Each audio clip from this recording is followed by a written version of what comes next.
Now we have a fascinating guest for you, David Frum. He's a former Bush speechwriter. He's the guy who came up with the phrase "axis of evil." He's one of the top conservative and neoconservative thinkers in the country. He's also the author of the latest book he's got out is "Comeback Conservatism That Can Win Again." Probably the most absurd book he has out is "An End to Evil: How to Win the War on Terror." We have a lot that surprisingly we agree on today and a lot we disagree on. David, welcome to the Young Turks. Glad to be here. So we'll work from the agreement to the disagreement.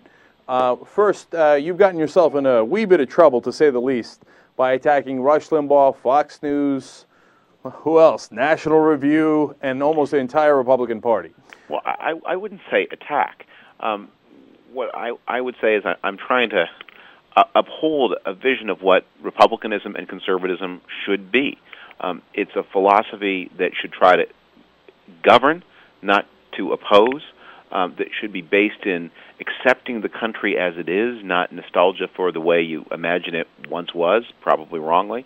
That is founded on core principles like limited government and national defense. That's the kind of I think that's a very powerful philosophy that could appeal to a lot of people. In the economic crisis, in the shock of losing to President Obama, I think there's some pent-up also bad feeling about disappointments from the Bush years. We've lost sight of that on the Republican side, and I'm trying to bring people back to it. All right. Now, how do you think Rush Limbaugh and Fox News Channel are hurting that cause? Look, there are 300 million people in the United States. About 122 million of them voted in the last two presidential elections. That's a lot of people. And obviously you need 50% plus one in order to govern, unless the Electoral College bounces in a unique way. Right. On the other hand, you only need 2 or 3 million of them to become fabulously wealthy on radio and television.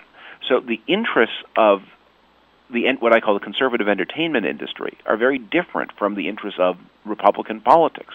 That they don't need a majority, and they can be angry, and they can express the views of a disaffected minority, and those views are important, and they're entitled to a hearing. But if they become the message you send to the whole country, you send a message to lots and lots of people, you're not wanted in our party. And guess what? We need them. But first of all, David, I got to say, I think that's a very smart point. But the reason that the Republican politicians seem to be kowtowing to these conservative media figures is because whenever they don't, they get a barrage of their own constituency, whether they're emailing, faxing, whatever it might be, saying, you better back down, Rush is your boss. Yeah. So how do you address that? Well, that's a little bit why I do what I do. I mean, I have this joke that every day I continue to eat lunch in Washington, I send the message, you can defy Rush and live. I'm still here. I'm still running a website. I'm still active in party politics. It is not fatal. And I'm not suggesting that people should go out and pick fights with their base supporters. On the Democratic side, you would understand that a Democratic politician shouldn't unnecessarily pick a fight with Michael Moore, but he shouldn't mistake Michael Moore for the voice of the people either. All right, and that website, by the way, is frumforum.com. Thank you. But, David, you did suffer a significant price.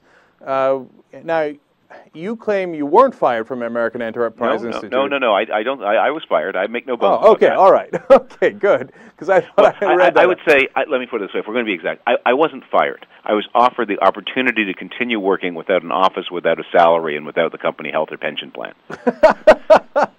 Yeah, I think it's fair to say under the circumstances, I decided that's the kind of ambiguity where people say, well, were you fired or did you? I mean, I was told I was a valued part of the team and I was welcome to keep working under, but we're just going to take our relationship to a new level.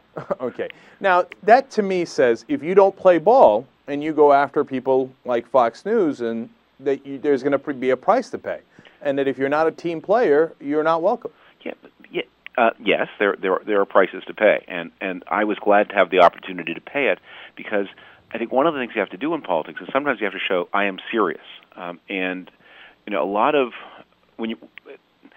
because of the convergence of entertainment and politics, that people often do things that you think are you driven here by what you believe in, or are you driven by the need to get people to buy your book, see your movie, or whatever you're selling?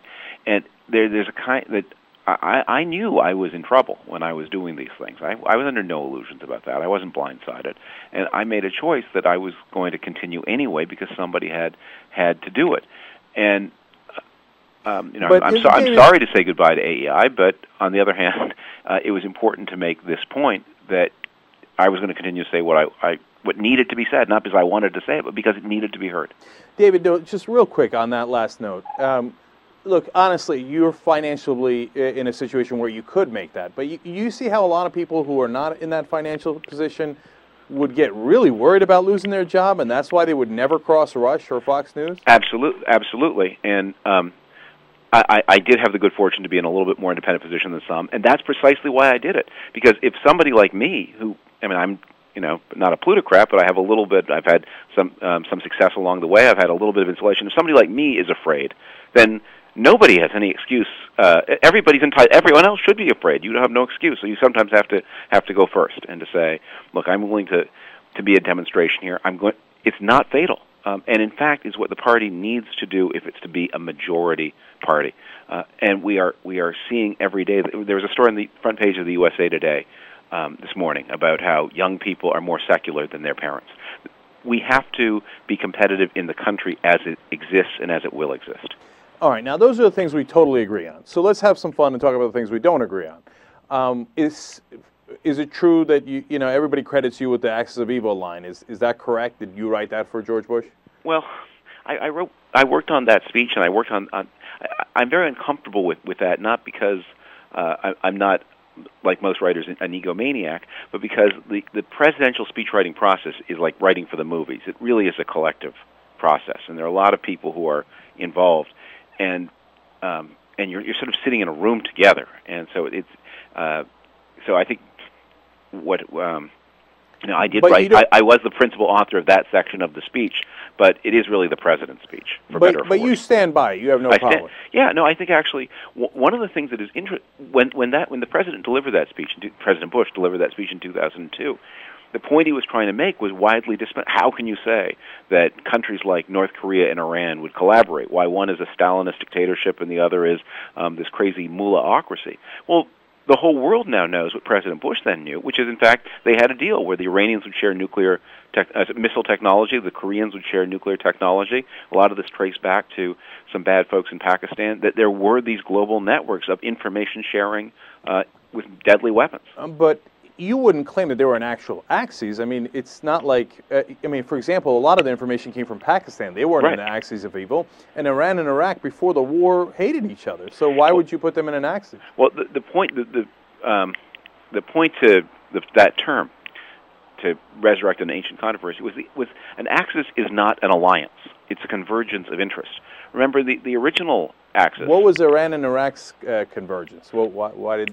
They have a common enemy. You'll remember in the last days of the first Gulf War that the Iraqis flew their entire air force for safekeeping to Iran. They hated the Iranians, but they were able to cooperate with them on the preservation of their air power. And in the same way, what do North Korea and Iran have in common? What does the Pakistani state have in common with Iran or Syria? And yet the information flowed. There was a united common problem presented by the flow of deadly information to these hostile regimes.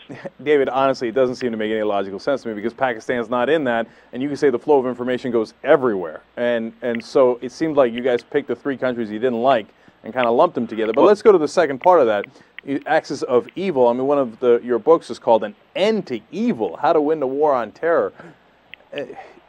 A bit much? No? We get to label all our enemies evil and lump them all together, and that's pretty convenient, right? Well, we don't lump all our enemies or even problems all together. President Bush, from the 2002 speech, omitted mention of Pakistan, although he was very well aware of the ambivalent relationship that Pakistan had in Saudi Arabia, for that matter, as well. But there were cases of countries that really had crossed the line, where the regimes had no interest in cooperating with the United States at all, unlike the partial cooperation you get from a Saudi Arabia or a Pakistan. In the book title, it may be over-torqued, but it was also, I think, important to say to people that one of the big debates in terrorism is this a chronic problem of the modern world that you have to manage, or can you actually see your way to finishing it, to overcoming it?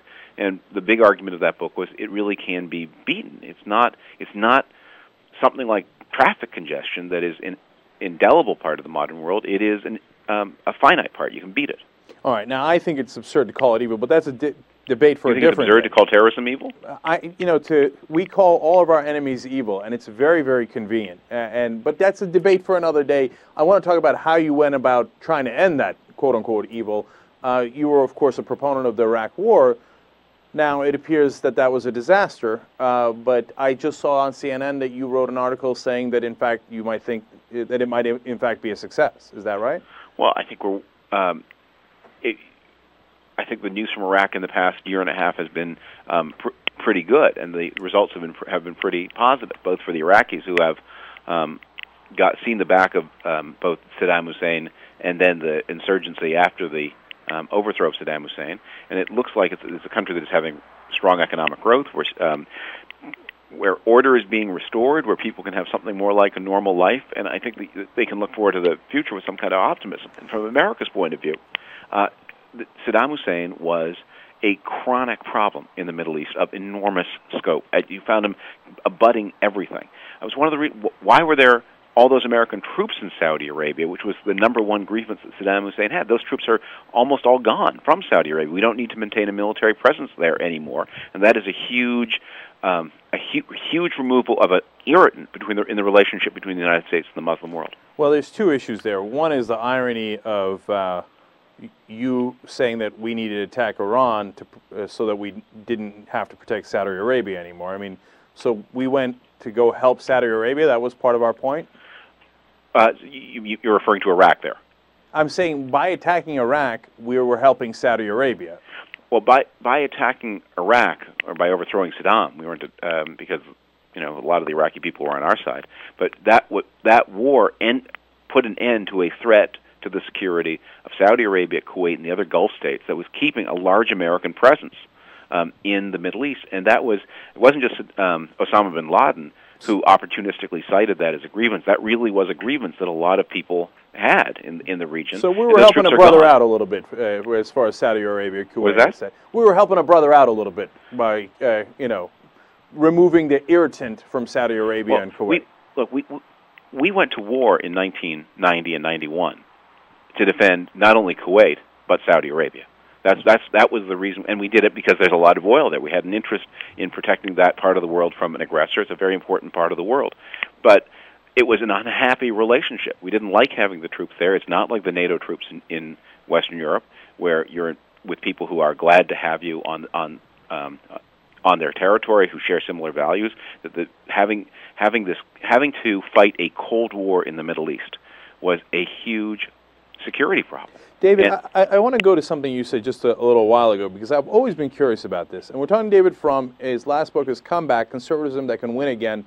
His blog is frumforum.com.